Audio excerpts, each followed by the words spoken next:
Selamat datang di acara Beyond Thinkers, Pelangi di Mars, Transhuman in Creative Industry. Terima kasih untuk supportnya. Selamat menikmati acaranya ya. Nggak boleh. Assalamualaikum warahmatullahi wabarakatuh. Salam Om Swastiastu, Namo Buddhaya, salam kebajikan dan salam sejahtera bagi kita semua. Selamat siang kepada rekan-rekan alumni dan mahasiswa Fakultas Seni Rupa dan Desain Universitas Trisakti dan Trisakti School of Multimedia, Universitas Shahid, teman-teman dari Institut Kesenian Jakarta, Sekolah Menengah Kejuruan Negeri 48 Jakarta Timur, serta seluruh peserta yang sudah bergabung di ruang virtual Zoom maupun warga yang sudah datang di DOS Ratu Plaza. Saya senang sekali nih hari ini deg-degan banget juga karena bakal ketemu sama dua orang hebat. Saya Amanda Andono bangga bisa menyambut Anda semua di acara Obrolan Warga Volume 2. Acara ini adalah sebuah kolaborasi luar biasa yang diinisiasi oleh Ikatan Alumni Fakultas Seni Rupa dan Desain Universitas Trisakti dan didukung penuh oleh para mitra hebat kita, DOS Kamera dan Gadget, DOS Guava XR Studio, Mahakarya Pictures, FSRD Universitas Trisakti, Trisakti School of Multimedia, Pasca Sarjana Universitas Shahid, Spilify, Luminto, Sejuk, Pepa, Britain, dan Raja Gurami. Hari ini kita akan melakukan perjalanan yang jauh banget nih. Kita mau kemana nih ya? Kita mau ke Mars. Nah, di sini lewat topik Beyond Thinkers, Pelangi di Mars, Transhuman in Creative Industry. Kita akan membedah bagaimana transformasi teknologi di industri kreatif yang sudah semakin canggih di era digital. Transformasi manusia modern Indonesia akan dibahas dalam Transhuman, di mana manusia sebagai kreator, manusia yang memanusiakan manusia dan teknologi, bukan sebaliknya. Film Pelangi di Mars adalah contoh nyata transformasi manusia dan teknologi dengan proses yang cukup lama, 5 tahun, dan melibatkan ratusan animator, sekitar 300 animator muda dari Indonesia, dan seorang Upi Guava bukan hanya menghasilkan karya film sci-fi, animator muda dan Upi Guava yang memakai pertama di Indonesia, maksud saya, yang memakai teknologi XR, tapi juga memberikan semangat bagi generasi muda Indonesia. Nah, Ada aja komen itu kesel.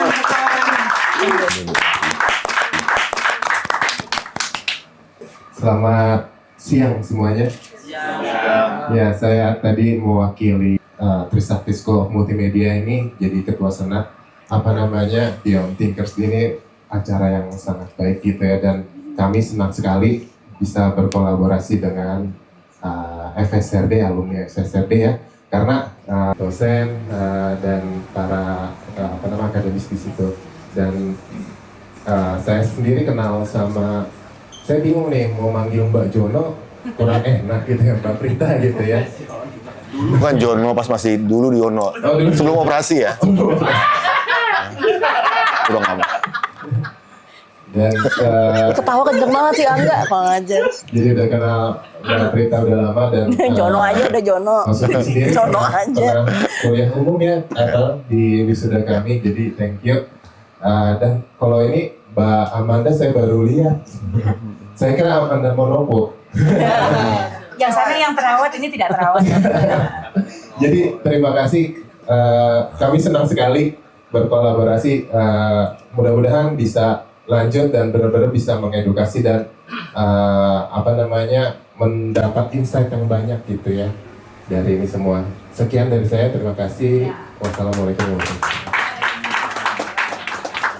wabarakatuh. Selaku ketua dari program ini adalah Iswina, Ketua Kerja Obrolan Warga Ikatan Alumni FSRD.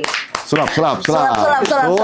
Salam sup. Dompet keluar api, ayo dong. Dompet keluar api. Bentar ya. Gue pikir. Kasian lah dia. Dikos kakinya. Harus. Di obrolan warga. Jadi ini adalah inisiasi dari kami, Ikatan Alumni FSRD Trisakti. kenapa sih namanya obrolan warga? Karena ini kita pengennya ngobrol. MSRI Trisakti itu kami dikenal itu sebagai desa rupa. Nah, namanya desa itu isinya apa? Warga. Nah, warga sendiri itu singkatan sebetulnya. Wadah aspirasi, rasa, dan gagasan. Keren kan? Singkatan. Serius banget sih. Keren kan? Keren barusan. Enggak lah, udah ada namanya tuh di situ.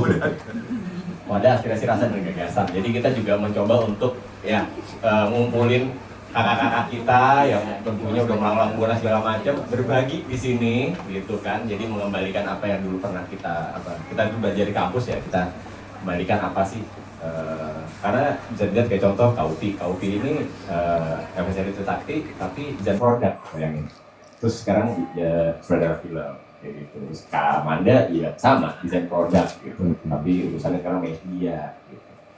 Kalau Kak Jono DKV sekarang lagi ngambil doktoral gitu di bidang komunikasi. Jadi kayak Sombong. Saya sakit, agak suka sini. Dokter, saya agak sakit di sini. Itu bukan dokter, itu bukan dokter. Suka agak sakit di sini. Sakit hati, Ya, sakit hati. Dokter. kopral ya. Kok baju nggak putih, dokter? Diam, itu dokter. Oke. Kak, temennya Kak. Itu aja. Dokter pakai stetoskop. Pakai stetoskop harus saya bilangin. Ini obrolan. Boleh ikutan ngobrol, namanya juga obrolan warga ya. Jadi nanti ada kesempatan buat kalian ikutan ngobrol tentang warga di sini. Momski, dia the best sih. Dia yang nyiapin semua loh. Hebat. Hebat, Hebat. terima kasih loh. Hebat. Terutama juga Trisakti School of Multimedia, terima kasih sudah datang juga nih untuk bantu-bantu kita juga, sponsor-sponsor, terus apa lagi ya? Oh ya, terutama ya ini karena ada yang lagi Dr. Ali Sahid ya, Dr. Sahid kita masih juga, gitu teman-teman SMK juga silakan, monggo didengarkan kalau ada yang nanti perlu ditanyakan kita kasih waktu. Oke, gitu aja dulu ya. Terima kasih banyak. Assalamualaikum warahmatullahi wabarakatuh. Sulap dong. Sulap. Dompet keluar api, ya dong. Mari. Salam super belum? Super sekali ya sambutannya dari Bapak Satria. Sangat sih. Super sekali. Baiklah, setelah sambutan dari Bapak Super yang satu ini, kita sambut bersama dua sosok di balik mahakarya, sutradara film Pelangi di Mars, kebanggaan kita semua. Terima kasih.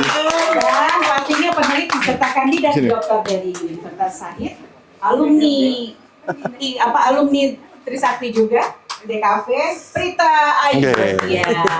Dokter. Belum. Saya agak sakit di sini, Bu Dokter. Hah? Silakan. Itu dokter. Oh ya, sebelumnya selamat datang, ini pengen mengucapkan selamat datang kepada Bapak William Yuda. Halo Bapak, terima kasih banyak atas supportnya dari Spotify sehingga kita semua bisa berada di sini sekarang.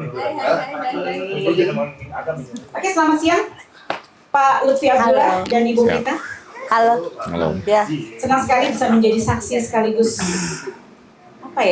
saksi dan yang bisa lihat langsung nih bagian kolaborasi keren kalian di panggung ini. Jadi sekarang kita langsung ke pemaparan atau video dulu ya? Iya, boleh. Oke, kita Monggo. saksikan dulu video. Video apa? Teaser. Bapak Teaser. operator, Bapak Guru. Oh keren. Gak kenal sama Lutfi Abdullah, atau jangan-jangan sebenarnya gak kenal sama Lutfi Abdullah?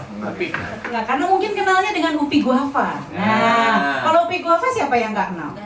Banyak juga. Gak ada yang kenal juga. Nggak ada yang kenal juga. Tadi tuh saya sudah intip ya, rangkuman materi yang sudah dibuat sama Ibu Prita dan Mas Lutfi yang biasa dipanggil Upi ini. Saya panggil Upi aja ya kayaknya dari dulu. Jason boleh, Jason. Bosen? Nggak boleh ya? Warmo. Hah? Nah, Ini kayak Kubil. kayak tongkrongan PG ya gitu ya, kita biasa. ngobrolnya. Jadi sebetulnya dari materi tadi itu luar biasanya adalah itu pembahasan transformasi teknologi XR sampai ke konsep dari transhuman dan transformasi manusia Indonesia nih, manusia kreatif Indonesia ya. Nah, buat warga Mars semua, saat ini kita sangat sesi ini tuh sangat dinamis banget karena Mas Upi dan Mbak Prita ini akan memaparkan bagaimana teknologi dan pemikiran manusia saling bersinggungan di film Pelangi di Mars. Jadi siapkan ya catatannya kalau ada yang mau nanya-nanya nanti bisa nih. Karena pasti akan banyak banget yang bisa kita tanya oleh dua sosok hebat ini. Nanyanya banyak, Bagi peserta jawabannya nggak semua, banyak. tolong chat sudah terbuka ya. Iya, Jadi pertanyaan oke. sepanjang sesi ini bisa dirangkum di chat.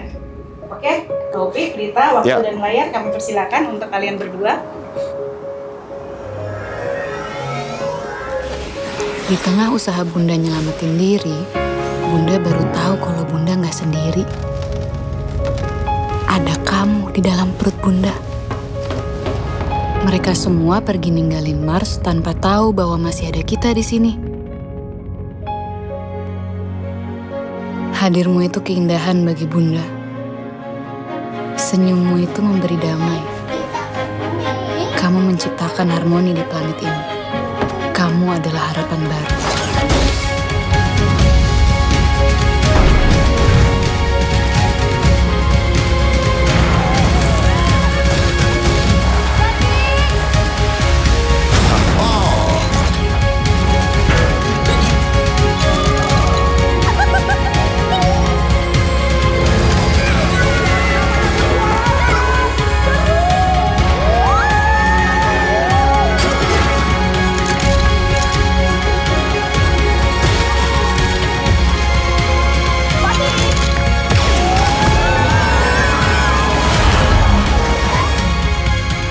Itu sebabnya Bunda beri nama kamu Pelangi.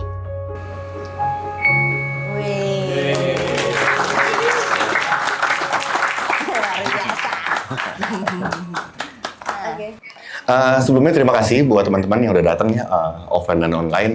Saya merasa sangat terharu apa yang kami lakukan jadi objek penelitian. Dan menariknya adalah ini adalah kolaborasi orang yang mungkin bumi dan langit gitu. Ya. Ya, Mbak Prita ini calon doktor ya. Waktu bajunya warna ungu bukan putih ya. Dokter biasanya putih loh bajunya. Bukan itu dokter. Dan Terus emosi gue lama-lama ya. saya Oh iya, baru mulai. masih S1 7 tahun lagi kuliahnya gitu.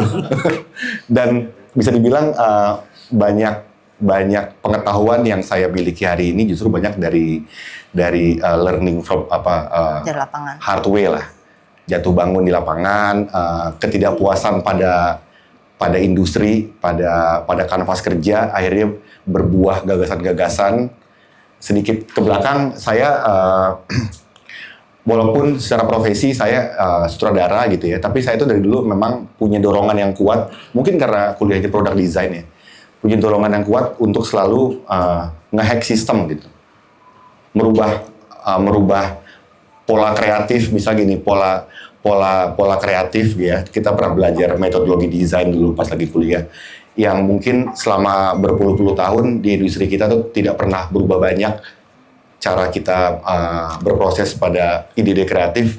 Nah, mungkin karena ketidakpuasan pada banyak hal, saya banyak sekali membentuk framework kerja baru gitu. Tapi memang secara parsial, gagasan-gagasan yang saya buat dari proses kreatif, bahkan sampai proses produksi, organisasi produksi film, teknologi yang bisa kita comot, lantas kita terapkan pada produksi, memang pada akhirnya ruang saya untuk menguji hipotesa itu harus pada proyek saya sendiri gitu akhirnya. Dan setelah proyek saya sendiri, saya uji beberapa metode baru, it works, biasanya saya sampaikan di workshop videografi gitu yang sering saya lakukan lah. Pindah-pindah, kadang-kadang di Jogja, di mana aja.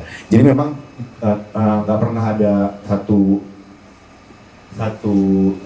sumber khusus yang kalau misalnya mau nyari semua gitu. Nah, selama ini mungkin bahasanya kalau saya pribadi itu by intuisi. Secara intuitif saya merubah sesuatu, mencoba melampaui sesuatu. Nah, dilihat dari sisi ilmiah, personifikasi itu dikodifikasi gitu kali bahasanya kali ya. Iya nggak sih? Keren nggak sih? Keren banget bahasa gue. Itu gue baru tahu dari YouTube kemarin, soalnya maaf ya, biar ada ilmiah dikit. Jadi emang bentuk-bentuk kolaborasi antara praktisi gitu ya, apalagi orang-orang aneh seperti saya gitu ya, ketemu orang-orang yang cukup ilmiah, saya cukup banyak kebantu karena akhirnya saya jadi bisa membaca sendiri pola kreatif saya, dibacain sama orang, akhirnya bisa diuji dan buat saya pun jadi dasar untuk inovasi berikutnya gitu. Nah, itu tuh gambarannya. Terus mengenai Pelangi di Mars sebenarnya tuh kayak untuk hari ini ya, saat ini kayak melting pot dari banyak hal-hal yang saya temukan selama mungkin 20 tahun terakhir saya berkarya gitu. Dari segi teknologi, kanvas kerja. Motivasi yang paling dasarnya di luar ceritanya ya adalah saya sudah merasa 20 tahun lebih lah dapat uang dari industri kreatif.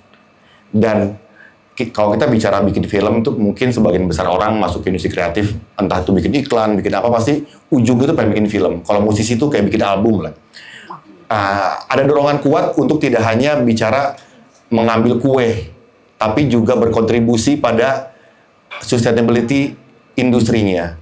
Mungkin tidak banyak orang menyadari ya, tapi teman-teman di sini mungkin yang di agensi di dunia periklanan melihatlah bahwa misalnya industri iklan sekarang lagi gedrop banget kan.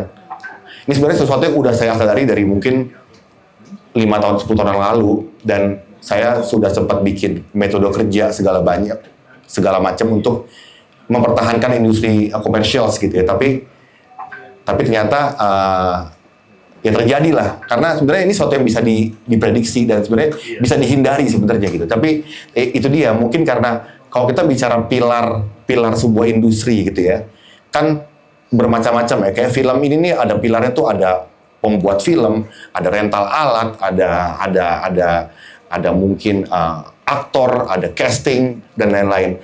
Ada satu pilar yang tidak pernah diseriusin di Indonesia dan kayaknya paling gak favorit, yaitu apa? Infrastruktur teknologi dan R&D.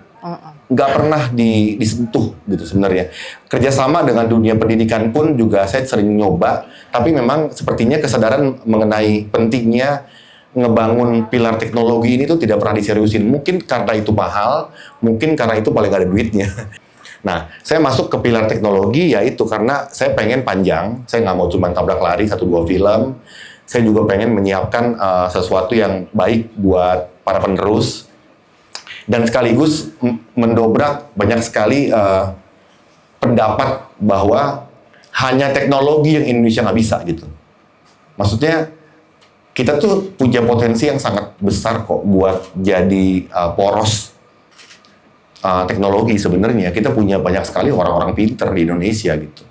Punya banyak sekali orang-orang kreatif yang kalau lihat namanya di film Marvel ada ini, semua film masih ada nama Indonesia-nya gitu, ada Budi siapa gitu, ya nggak sih? Tapi kita hanya berhenti over proud di situ gitu, dan seakan-akan bahwa dengan kita nyomot mereka dibawa ke Indonesia bikin film, udah kita bisa seskala Hollywood ya, enggak lah. Maksudnya teknologi itu nggak sekedar membawa kamera terbaru, nggak sekedar beli komputer canggih, teknologi itu framework gitu, besar sekali dan tidak boleh berhenti gitu. Nah, kebetulan film Pelangi di Mars ini yaitu sejak tahun 2020, saya mencoba untuk berkomitmen teknologi apa sih yang paling baru supaya kita nggak ketinggalan.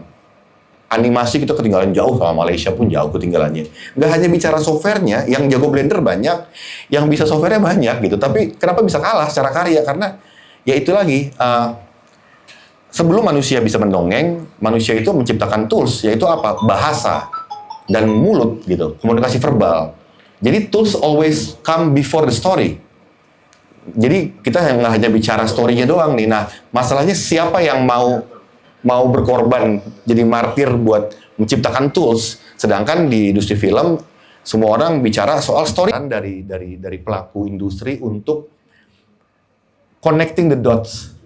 Jadi seakan-akan tuh kayak satu kelompok elit di tempat yang sama, di situ aja sampai bubble. Selalu ada berikutnya kelompok radikal yang menyerang. Di industri komersial sudah para videographer dalam tanda kutip ya sudah masuk mengambil pekerjaan para TVC directors yang sangat elit.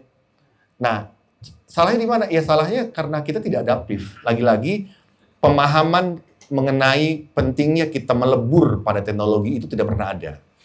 Nah, Ini bicara lagi industri game. Industri film, kalau kita bicara animasi dan lain-lain, selama ini apa? Pengembangnya itu ada Maya Houdini, ada Blender, komputernya dulu Trisakti pernah punya Silicon Graphics, tuh komputer mahal banget tuh ya. Zaman itu, komputernya mahal, softwarenya mahal, yang lisensinya 1 tahun bisa puluhan ribu dolar dan lain-lain.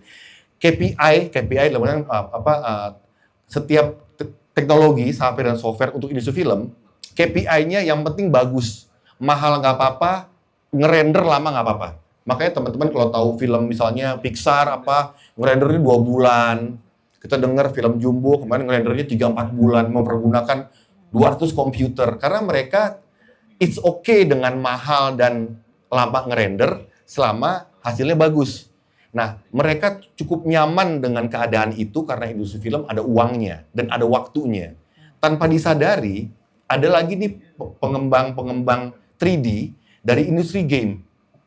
Kalau industri game, beda lagi. Gambarnya tidak bagus nggak apa-apa, tapi harus murah dan harus cepet.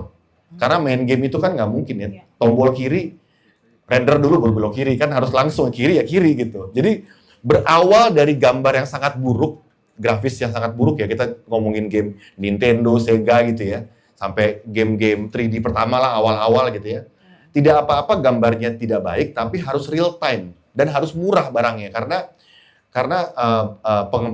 main game itu harus dilakukan di komputer yang home computer lah harganya, nggak mungkin kita beli komputer mahal. Nah, tanpa disadari sampai tahun 2018 teknologi GPU yang dikembangkan sama Nvidia dan lain-lain sudah mencapai real time tapi bagus. Kalau kita lihat game-game terakhir PS5 deh, lihat GTA 5, kita lihat lagi Cyberpunk, gambarnya sudah mendekati realistis, sudah hampir realistis, tapi real time, tidak merender. Nah, ini tidak disadari nih oleh industri film yang udah sangat terkilaukan oleh lampu-lampu sorot gitu ya. Ini toto masuk ke industri film. Unreal Engine sebagai pengembang software game developer mengeluarkan fitur-fitur yang tanpa disangka, ada fitur animasi, ada fitur ada namanya virtual production atau XR dan lain-lain yang tiba-tiba mengguncang dunia gitu, kayak what gitu, bisa kayak gini gitu. Nah, pilot project mereka, mungkin bukan pilot ya, project pertama yang mereka paksakan untuk dibuat itu adalah Star Wars Mandalorian. Kamu tahu ya, itu heboh banget. Zaman itu saya tahu mereka banyak ngebenerin di post. Jadi teknologi itu belum matang. Tapi itu sebuah pijakan awal. Kita bicara 0 menjadi 1. Orang banyak yang mengkritik, tapi masih kelihatan, bicara standarisasi, color, ininya masih belum, bla bla bla bla. Orang boleh ngomong, tapi sebagai sebuah pijakan itu benar-benar merubah banyak sekali cara kita melihat membuat film. Sejak film itu, hari ini bisa dibilang 99% film Hollywood pakai teknologi yang sama. Even hanya 1 scene, 2 scene. Nah, saat itu tahun 2020 saya mencoba untuk mengcapture teknologi itu di saat lagi-lagi tidak ada yang mau karena mungkin lama, mana ada duitnya, mana ada apa gitu. Saya coba udah deh mendingan gue sebelum masuk ke industri film, saya ambil dulu teknologinya. Kita dan karena lagi Covid, kebetulan gak ada kerjaan. Nah, dibanding kita ngeluh-ngeluh ya, curhat, ketemu, marah-marah sama virus yang kita nggak bisa lihat bentuknya, saya pikir udahlah kita belajar aja. Kita belajar. Nah, saya ingat banget yang saya lakukan adalah membuat perencanaan jangka panjang. Jadi kayak karena saya seorang sutradara video klip, punya banyak kenalan lah. Artinya gini, saat orang-orang nggak bisa syuting, saya jadi bisa syuting. Karena teknologi itu orangnya terbatas, bisa pakai protokol. Justru saya melihat peluang di situ. Akhirnya ya udah, pokoknya teknologi ini kita belajar, kita pelajari, nanti job gue cariin biar bisa dicobain satu persatu. Kita urai masalahnya. Teknologi itu saat itu ya, kalau teman-teman tahu, itu nggak ada gurunya. Karena ini bukan teknologi yang sesederhana kita beli software, kita belajar kayak Photoshop, kayak Premiere Pro, enggak. Teknologi ini tuh kayak puzzling. Hardware-nya dari apa, software-nya dari Unreal Engine, tapi juga masih butuh orang IT buat bikin coding, protokol. Jadi bukan bukan kayak kita beli software Photoshop, kita pelajarin, enggak. Ini benar-benar setiap studio yang sama di seluruh dunia mengembangkan versi mereka masing-masing. Termasuk ngebangun framework kerja, cara kerja, protokol kerja, organisasi, dan lain-lain. Jadi bukan sesuatu yang sesederhana belajar teknisnya aja, tapi juga ngebentuk satu pipeline baru lah. Nah, kebetulan saya bikin video klip, jadi saya bisa saya kondisikan dari job yang paling sederhana gitu, hanya adegan random, nggak bicara continuity dulu, teknologinya. Jadi kita uji pelan-pelan. Alhamdulillah ternyata bisa dapat duit dari situ gitu, karena kita punya ukuran. Nah, dan menariknya adalah sampai di tahun kedua kita salah satu di Indonesia nih, salah satu pengembang yang lumayan dihitung ternyata, karena mungkin kita di Indonesia, saya nggak bilang the only one ya, tapi mungkin salah satu dari yang sedikit yang pengembangnya tuh orang lapangan. Emang sutradara dan tim produksi. Rata-rata di negara lain itu vendor alat, rental LED. Jadi mereka hanya bisa beli alatnya, udah disewain tapi nggak bisa makainya. Nah, kita karena kita orang produksi, setiap fitur yang kita buat selalu saya sebagai saudara melihat apa kebutuhannya. Ini contoh paling gampang ya. Pertama kali saya ngebangun sistem kayak gini ya. Kalian tahu kan sistem ini kan berbasis 3D, betul kan ya? Jadi setiap lokasi syuting, background tuh adalah 3D. Kalau saya mau bikin historical background, Batavia tahun 40-an, artinya kita bangun 3D tuh, gedung-gedungnya dan lain-lain. Waktu awal-awal saya meng-hire orang 3D yang sudah established di industri, orang-orang film, orang-orang arsitektural. Mereka saya tanyain berapa lama bikin 3D kayak gitu. Ada yang bilang 2 bulan, bilang 1 bulan, bilang 3 bulan. Terus saya bilang industri ini nggak akan jalan kalau selama itu, karena kalau kita mau jual ke TVC aja, TVC itu kan kita balapan sama logman ya, location manager ya. Logman itu biasanya kalau dikasih brief nyari lokasi kayak gini, biasanya seminggu, tapi salah dulu biasanya. Seminggu salah brief dulu, baru salah nggak gini, baru seminggu lagi lah, 2 minggu lah kita anggap maksimal. Jadi dari job masuk tuh paling nggak 2 minggu udah masuk ke reki dan syuting. Kita harus compete dengan pipeline cara seperti itu. Jadi kita nggak boleh menambah hari persiapan, kita nggak boleh ngeganggu cara mereka bekerja. Gimana caranya ini 3D bisa dibuat hitungan hari. Minimal first attempt lah, phase 1. Saat itu saya ketemu sama orang-orang 3D, semua nggak ada yang nyanggupin. Tapi lagi-lagi, saya nggak bilang saya pinter, tapi gini loh, banyak sekali masalah di dunia ini yang sebenarnya solve problemnya tuh bukan dari technical point of view, dari practical point of view. Oke, kalau misalnya gini gimana? Bapak intinya akhirnya saya harus ngebangun orang-orang baru yang tidak punya mindset bahwa 3D itu susah dan lama. Baru nih bisa ketemu nih secara workflow. Gimana kalau kita penggabungan antara misalnya foto scan sama ini, artinya ruang untuk diskusi akhirnya muncul setelah ketemu orang-orang baru. Orang-orang lama udah jadi permasalahan dengan adaptasi teknologi, saya jadi baru ngerti kenapa di Indonesia, lagi-lagi, kalau ngelihat prosesnya selalu satu industri, bubble, runtuh, muncul generasi baru yang dari nol nih. Kayak tadi gue bilang, TV komersial, habis, yang masuk adalah orang-orang baru, dari videografer apa yang nggak ngerti. Makanya perlu sekali nih kita ngebangun pipeline, supaya apa? Pengetahuan yang udah dimiliki oleh orang sebelumnya tuh harus terwariskan dengan toolsnya mereka. Nah, jadi gap ini harus dihapus. Itu permasalahan kita sebenarnya.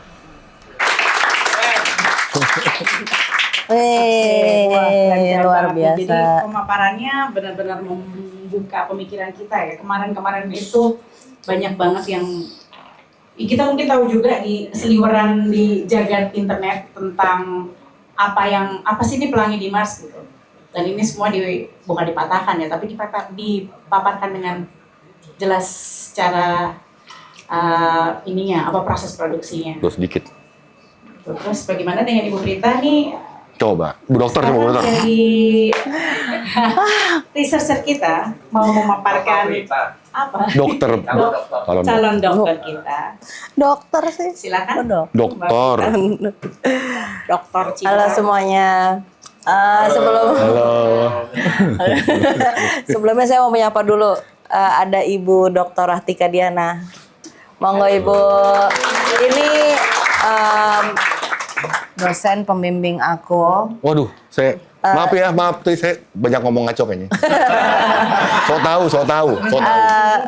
So tahu. Kepala Humasnya Universitas Shahid, Ya. Doktor Ilmu Komunikasi Shahid angkatan pertama, IPK-nya 3,97. Wih. Orang jadi bingung ada di dunia yang mana, maya atau nyata gitu.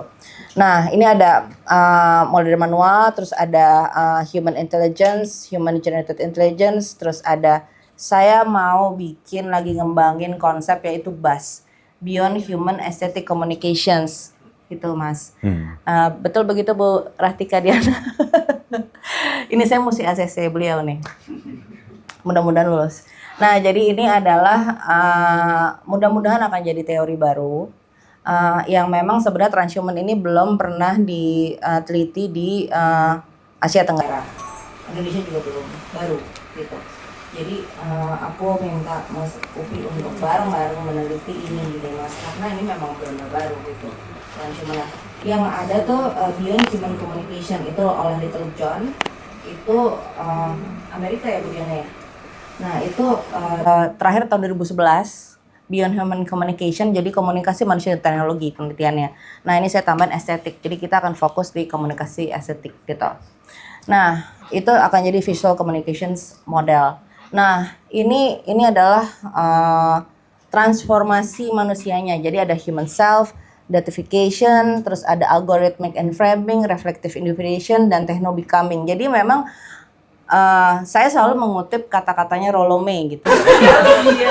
Jadi ini mudah-mudahan di ACC sama Bu Diana. Jadi perubahan ini semua itu kan sebenarnya belum ada yang ngeklaim bahwa manusia itu sudah berubah jadi animale technicum gitu. Kenapa sih animale technicum gitu? Karena manusia itu nggak bisa lepas dari teknologi gitu. Ini udah ada yang ngomong tapi belum mengklaim. Kalau di Indonesia yang ada yang mengklaim bagus.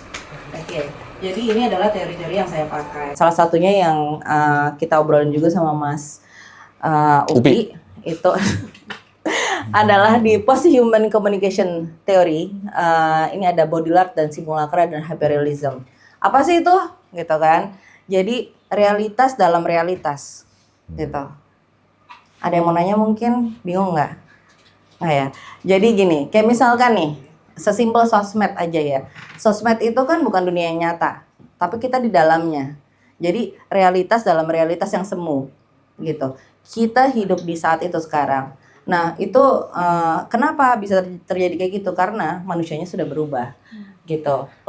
Saya connect lagi ke hypersemiotik dan cybersemiotik. Jadi saya tidak meneliti tentang filmnya Mas, tapi lebih meneliti tentang transformasi manusianya, terus visualnya. Nah di hypersemiotik dan cybersemiotik ini itu semiotika, tapi di cyber dan hyperrealitas. Kenapa itu? Karena film Pelangi Dimas itu kan fantasi dan imajinasinya Mas Upi kan, dan kita semua tahu Mas Upi itu sangat detail dan sangat perfect gitu orangnya. Tapi dia masih manusia yang memanusiakan manusia gitu. Itu sangat jarang. Jadi saya mau teliti ini. Yang ini Kenapa A74. bisa begitu? Gitu. Nah, lalu tepuk tangan dulu buat Mas Upi dong. Product design. Ya, bikin produk desain nih, kita kolaborasi. Jadi ujungnya di luar disertasi ini pengen bikin alat kayak gini. I want to capture the ideas straight from the brain, gitu kan pakai EEG. Nah gitu, jadi ini pakai ini basicnya pakai EEG terus nanti langsung. Gitu. Outputnya apa? Outputnya dari HP. Enggak apa bentuknya apa outputnya? Output apanya bentuknya? Bentuk outputnya apa? Data atau Image. Image. Image your imaginations gitu. Oh ya? Wih keren banget, sumpah. Pengen bikin. Aduh harus tuh Indonesia pokoknya bikin duluan. Iya. Dah lock, gitu. Mudah-mudahan janji. ya. Projectin, manifesting. Indonesia langsung harus. Paling enggak Harus. siapa tahu mau Bisa. dibikin imajinasi. Hah? Kalau gue aman open book lah gue. Gitu. Nah, Tuh dia nggak mau di sini. kesini memang super sekali. Super. Nah, jadi Ya ini kalau ini sih konsep-konsep lah ya, konsep-konsep yang mungkin teman-teman bisa baca juga tentang communication process, semiotik.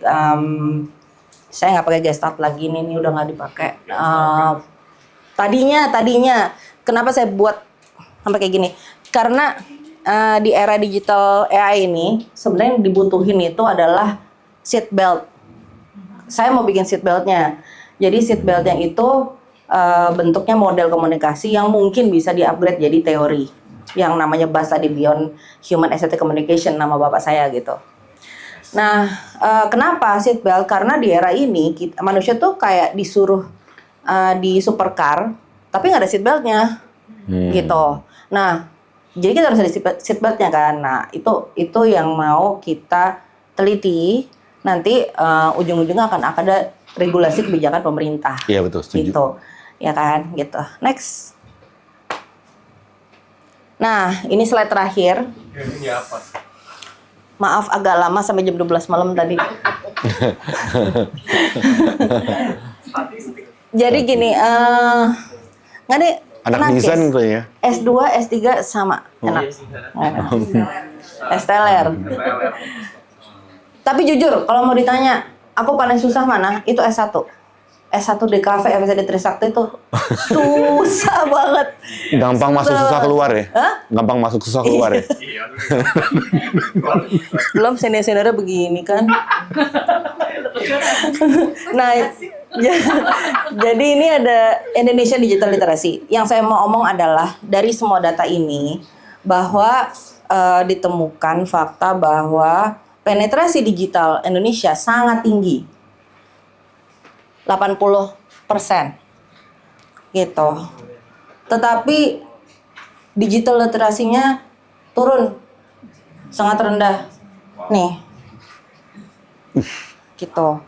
Nah, jadi terutama dalam digital safety, digital ethics dan lain-lain gitu. Nah, jadi sebenarnya kan antara inovasi dan ethics itu kan nggak bisa berjalan beriringan ya.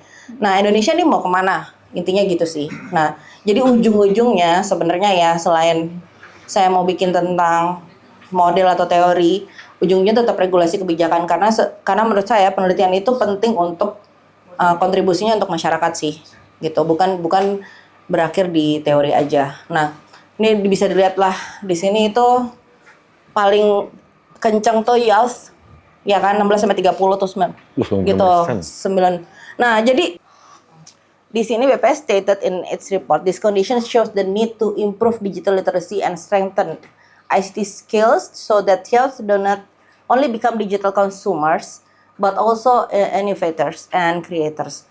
Nah, itu big point ya. Saya nggak mau ngebahas persoalan Pelangi di Mars yang kemarin-kemarin ya, tetapi sangat disayangkan orang-orang tidak tahu yang sebenarnya, tidak tahu sebenarnya prosesnya bagaimana, terus langsung percaya begitu aja, terus langsung nggak mau nonton gitu. Itu sangat sayang sekali. Berarti kan itu apa ya? Mungkin saya pribadi melihatnya, oh berarti memang Indonesia belum siap gitu. Ini kecanggihan, PDM tuh kecanggihan buat Indonesia. Ini buktinya gitu. Saya sih nggak ngomong ini ya, tapi kan ngomong datanya begitu. Lalu ya itu sih bisa dilihat begitu teman-teman. Oke. Terima kasih semuanya. Sebenarnya kalau orang bilang bikin film 5 tahun, sebenarnya bukan bikin film sih. 5 tahun itu kita ngebangun ekosistem IP, film, dan teknologi. Salah satunya, nah ini kan dari segi IP tentunya pasti akan ke arah sana. Kita akan mengembangkan IP ini juga ke banyak produk. Yang ada hari ini sebenarnya karena kita kemarin sibuk sama filmnya, jadi kita belum bisa benar-benar fokus sama IP-nya. Jadi kita sambil belajar lah. Maksudnya tadi itu prinsip 0 jadi 1 itu loh. Maksudnya kita udah bikin dulu aja. Jadi kita baru bikin action figure tuh Yoman sambil kita ngelihat gimana responnya udah gitu. Secara produksi pun itu kan juga butuh belajar ya, dari segi mendesain karakter untuk film itu kan beda sama buat action figure. Ya intinya kedepannya ya harus semua ada action figure dan harus nggak hanya itu sih, harus ada yang lain-lain juga. Yang bisa bikin itu, tapi udah masuk ke sini dan orang pertama mungkin Indonesia yang berani bikin kayak gini. Ini baru saya harus apresiasi sang direktur Mas Upin. Itu sudah benar.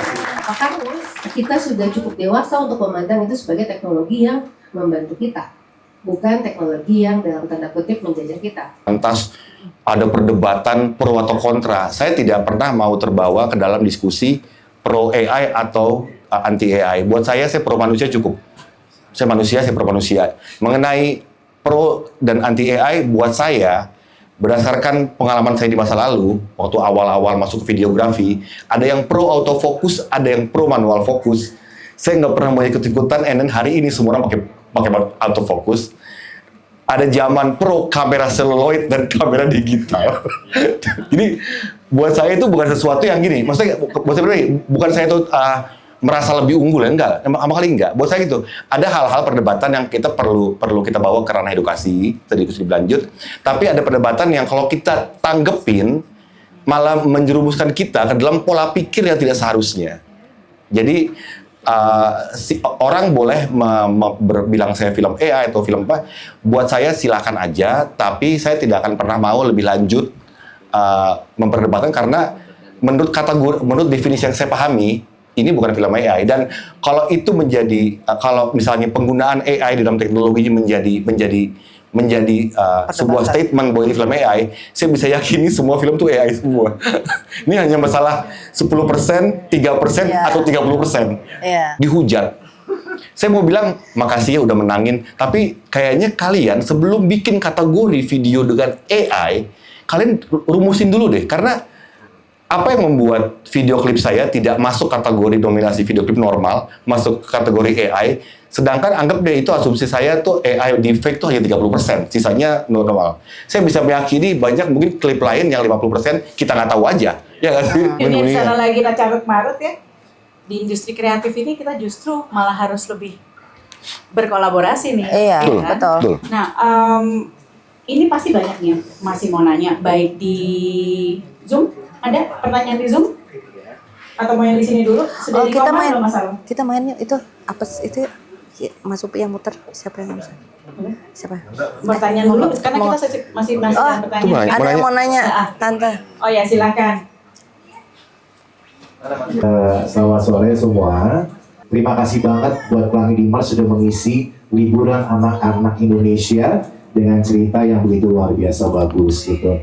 Oke, pertanyaannya mungkin ini, kita ngomong soal transhuman in creative industry, yaitu tentang teknologi.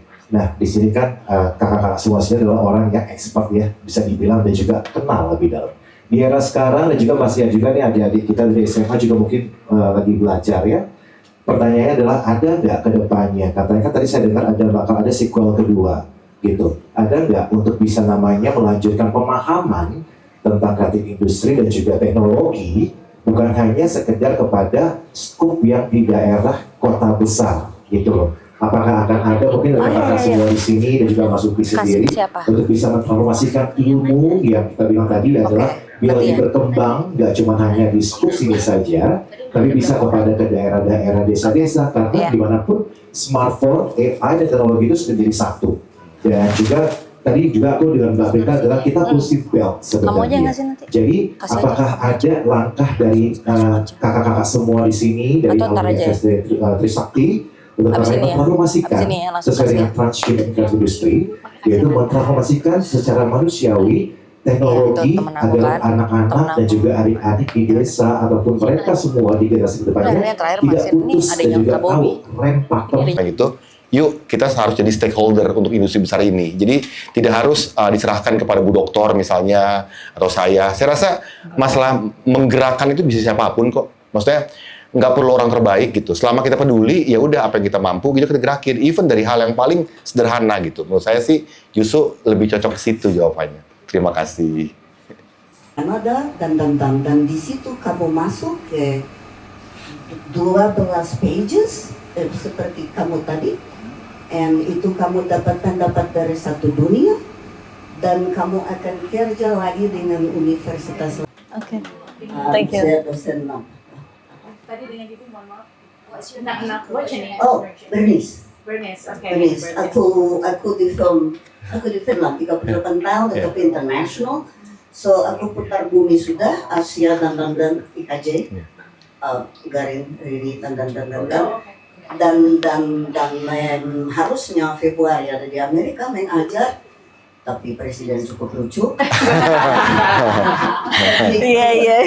Karena yang dia tutup adalah bank untuk murid sekolah, so dimundur ke fall.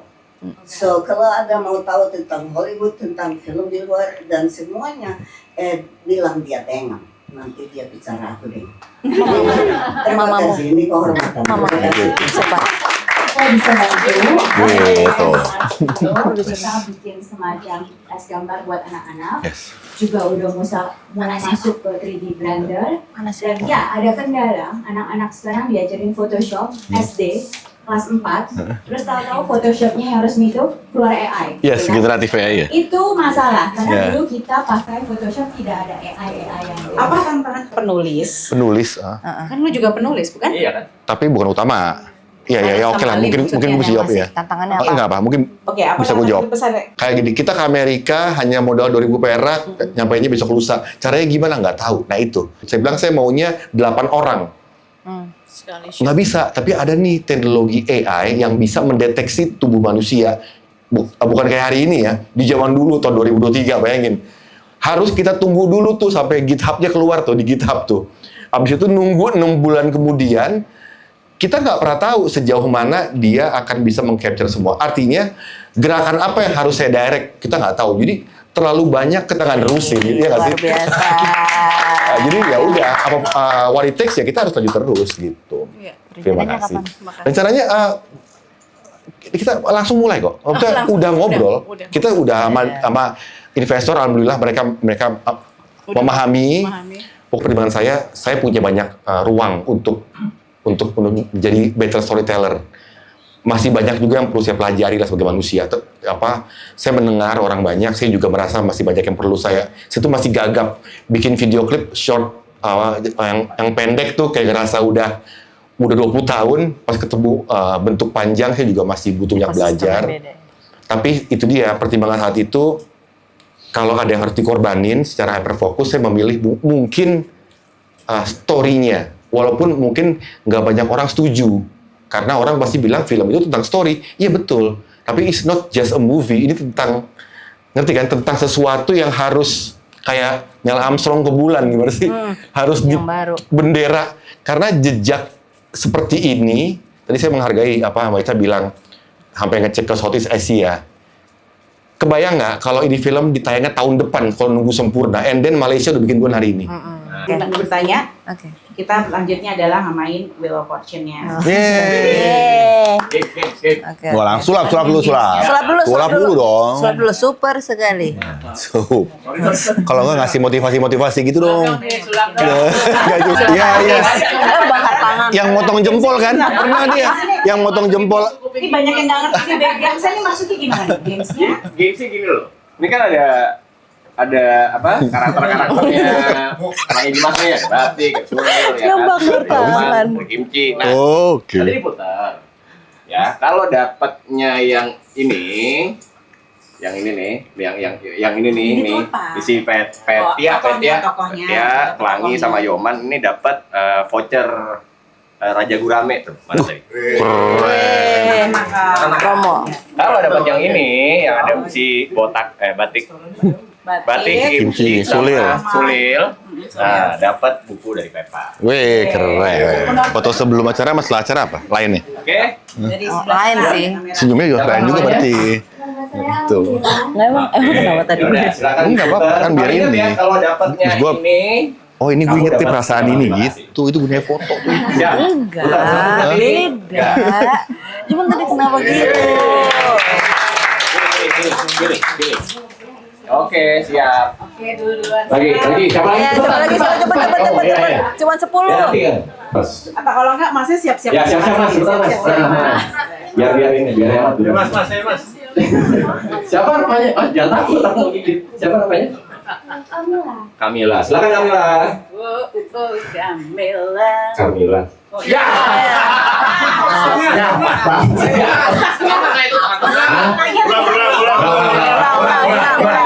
Kamu jangan takut dong, pede ayo. 1, 2, 3. Sial, berarti emang sial. Terima kasih. Besar lo juga. Emang apes emang.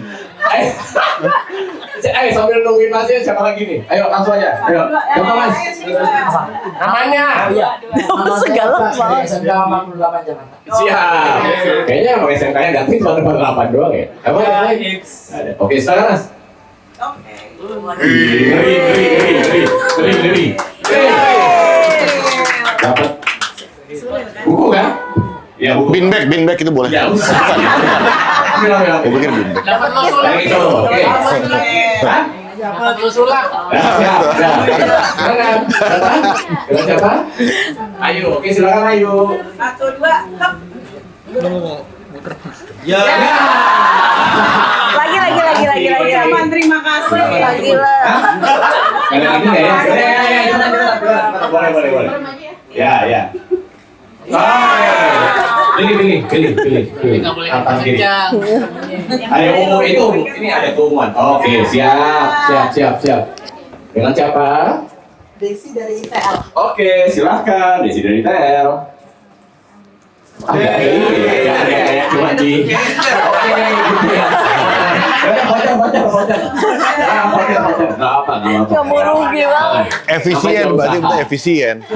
Siap. Iya. Efisien tenaga. Ada lagi. Sini mas. Siapa namamu? Habib. Ya, silakan Habib. Ya. Ambil pilih yang mana? Ini sulap. Oke.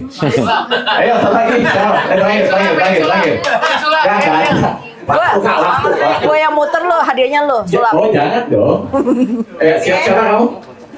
Mega silakan. Mega Chan.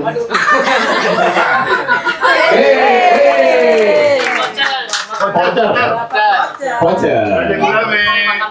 Siap. Makan. Oke kalau gitu. Jadi ini nanti dibagiin buat yang tadi nanya aja deh. Bukunya. Gue voucher ya. Iya, boleh Kak. Nanti aja Kak ya. Aman. Oke, berikutnya apa nih?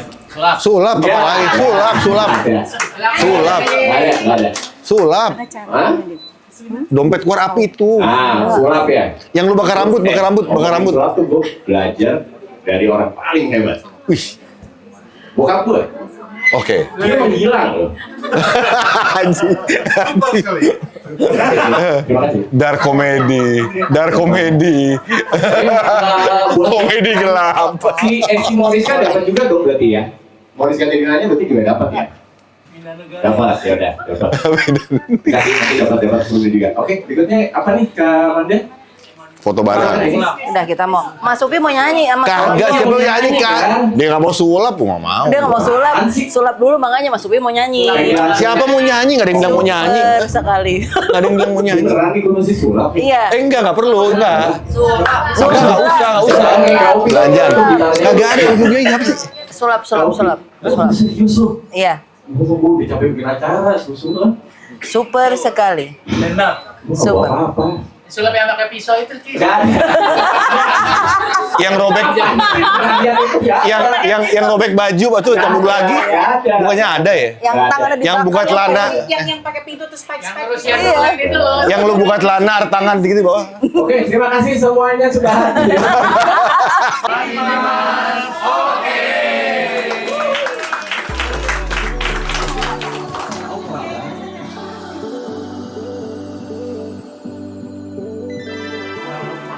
Indonesia kaya akan bakat dalam kreatif industri dan tentunya dunia tentunya mudah-mudahan film Pelangi di Mars bisa membuka mata dunia mengenai potensi industri kreatif di Indonesia dan satu kesempatan yang baik Mas Upi bisa sharing ini kepada tidak hanya para pemuda, mahasiswa dan student tentunya juga sebagai komunitas itu tidak hanya murni FSRD ya tentunya masuk saya sendiri di lingkungan diplomasi dan ini karena Ella to discuss. Aku di sini ada sama Cynthia. Itu kan aku kira luar secara akademik. Artinya perlu diketahui benar dan secara tidak hukum ini sesuatu yang akan menjadi bagus kepada negara.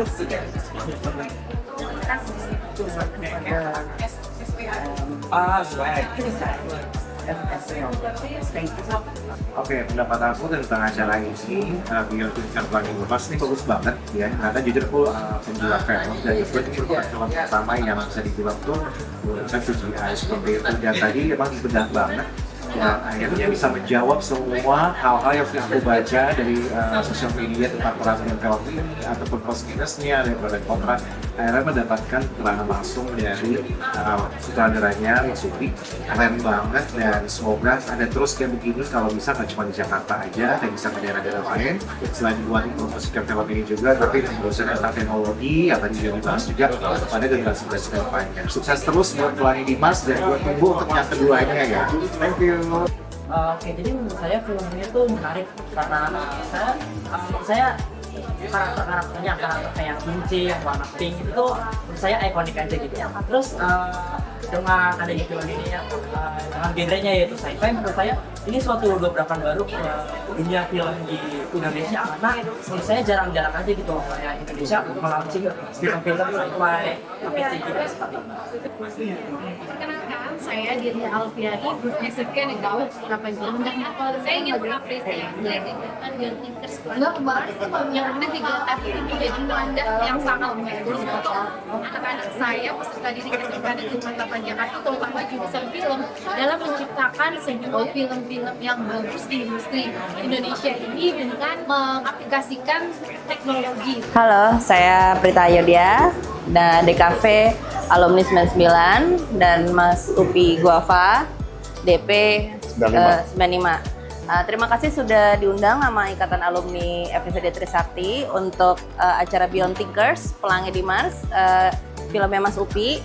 Kita akan ngebahas tentang transhuman in creative industry. Halo, saya Upi Guava. Saya di sini yang tangannya kayak gini. Thank you buat Beyond Thinkers, buat Ikatan Alumni Trisakti udah bikin acara kayak gini karena kayaknya perlu lebih banyak ya acara-acara yang ngebahas karya-karya industri kreatif, tapi lebih dari aspek critical thinking, design, lebih dalam lah, tidak sekedar behind the scene doang. Dan terima kasih juga buat Ikatan Alumni FSRI Trisakti buat dukungannya dan looking forward untuk next-nya. Terima kasih.